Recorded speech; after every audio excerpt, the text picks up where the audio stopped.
What is the biggest challenge for an entrepreneur? Most biggest challenge? First, they are themselves. I would say that, because they don't believe that they can do what they think they want to do. But then their family, immediate family, because there are expectations from them, and you cannot just uh, leave everything and start your entrepreneurship journey. So a lot of entrepreneurs actually started in the late nights. They will put in that late nights or early mornings into their venture, and the rest of the day they do their regular job. So I was lucky because I didn't have that challenge. In terms of that, I left my job for my daughter, right? So my priority was always my daughter. So whenever it came to that I should take a job, I was always very clear that if my daughter is not ready for it, I am not going to do it. And she somehow started loving this idea of being able to see me all day long. So I was lucky in that way, that I didn't have to contribute financially to my family.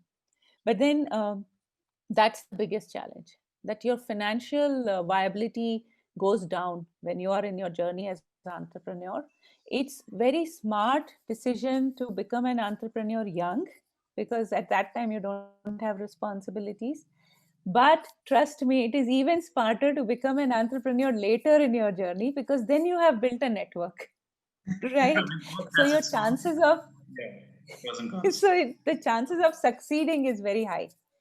So to each his own, but in my case it was it this journey has been like a natural thing. Like, I realized that as a woman I have a more power over my life, over my ability to take care of my kid when I work as an entrepreneur. Okay. What are the pain points which made you, like, in case somewhere down the line, like, you to stop doing business? I mean, this is not for me. I gotta stop it.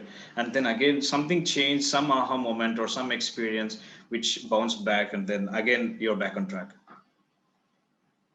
Yeah, it happened to me. Like, when I started, for some time, things were not happening, right? So, for example, my magazines, it did not work out because I found a partner, the partnership didn't work out, the whole advertising campaign didn't work out, the whole thing fell apart. So, and that's when I went back to the college. So, if you ask me, the thing that took me back to entrepreneurship was just talking to people, continuously being in touch with people and talking about my idea. Because slowly, when I realized that I had given up on it, then I started talking to people. Like, I spoke to my colleagues on getting into a partnership. I started assessing them as possible partners. I started looking at the things around. I kept spreading the word. So during that period when I was not actually an entrepreneur from heart, doing the right things, I was still talking about it. So that's what helped me to bounce back. You have to build a network, and that's the most important thing in your entrepreneurship journey. Dig your So well what I before you're did thirsty. was, It works. excuse me. Yeah. Dig your well before you're thirsty. Yes, that's very well said, actually, Krishna. So, I what I did was, when I started my company, Samvad, with my partner, I immediately went and joined a networking group.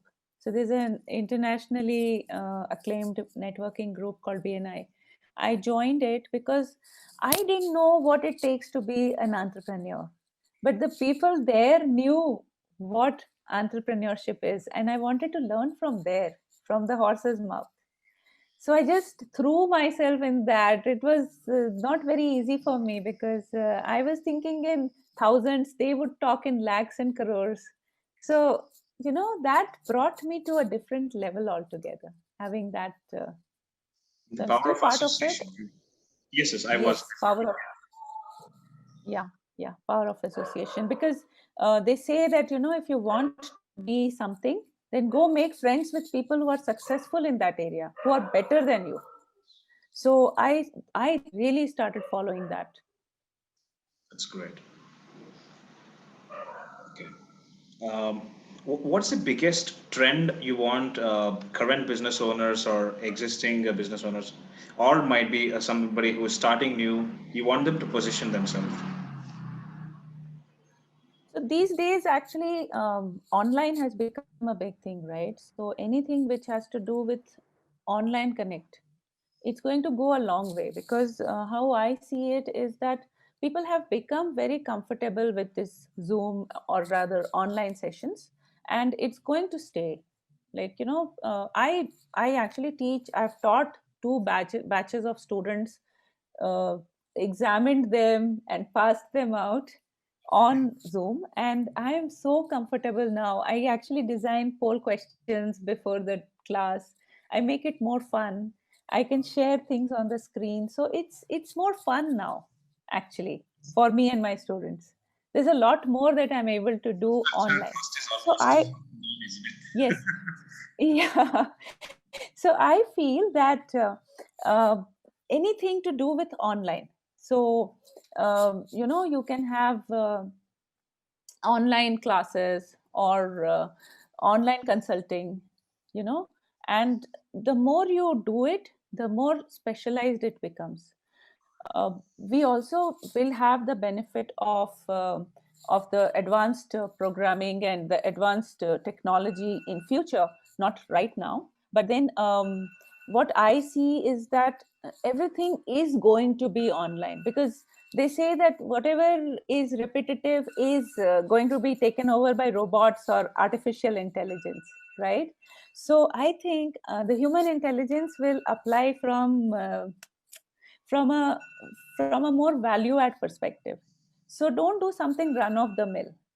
Do something which adds a value, which is very intrinsic to you.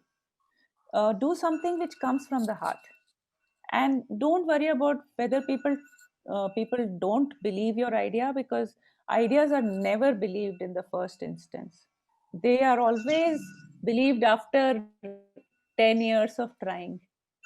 So if nobody believes in your idea, then you are probably onto something big. Only if you keep it going. So It's go like, for an idea which nobody believes in, which so people laugh worst at. case is this will So be the best thing. yes, yes, yes. uh, why do you think becoming online entrepreneur, or rather entrepreneur, is an ideal decision for women? For women, I would say that's the best decision, because see, first of all, we are a natural entrepreneur. So right from the Kamwali to the mother-in-law to the husband and children, we literally lead the whole show. Okay, so we are like born leaders. I mean, that's the first expectation from a woman, to be a leader. Okay, now add to that the complexity of a workplace.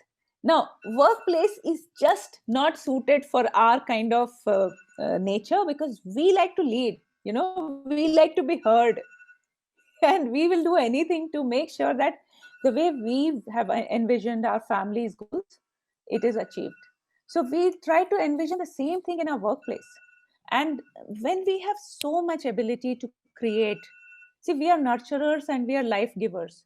So the same thing shows up in the corporate uh, environment also. So when we bring up a kid, we really bring it up without any self in it, right? Selflessly. Same thing we do to our enterprise. And that's where the real strength of a woman comes from. So you'll see women are very good at entrepreneurial ventures. You look at women who do knitting or stitching or making papads and all. These kind of industries have started from homes, with women taking the lead, right? And and and I think it really works. I mean, it has worked for me. My daughter, the kind of time I could give to her, and the kind of time I can give to myself, it goes without saying that if I was in corporate, I could not see the daylight, right? When I was in corporate. So I used to have this big window behind my place, and it would have rained. I would not have seen the sun. seen it. So I think it has done good to my health, to my family, and to my confidence, most of all. So, any final thoughts about why entrepreneurship to conclude with? So, see, recently, Indian government has started to support entrepreneurs a lot more because there are no jobs in the industry. People are losing jobs now because of COVID. A lot of jobs are being reduced. So entrepreneurship is the only way. So MSME, that is micro, small, and medium enterprises, they are the target group right now for Indian government because 95% of businesses fall in that category. So and they have so many programs and schemes and grants that are listed out for just MSMEs, that if you do take that step, then there are enough hands to handhold, right? So I feel that if you have that skill, if you have an idea, then there is nothing to stop you today, because our country is looking for people who can make their own uh, their own lives out of their own ideas, because otherwise it's impossible for our government to get jobs for so many graduates coming out of colleges today. At least by now, people can realize that. So they have to be Yes, self-sustainable. Yeah. yes. Okay. So, any thoughts about this interview? Yeah, so this is great actually what you're doing, Krishna. Uh, can I also add something that there is one thing that nowadays entrepreneurs are talking about, and that is that don't get carried away with this entrepreneurship thing, because a lot of people may not be built for that. So look at your abilities. Sometimes it doesn't work, sometimes it does. So if you fail as entrepreneur, so my point is, if you fail as entrepreneur, don't feel that you're a failure. Okay, because maybe you are meant for something else, and that something else could be anything, but not necessarily that enterprise that you started. Maybe you could add value to a large corporate. You don't know, but failures are good.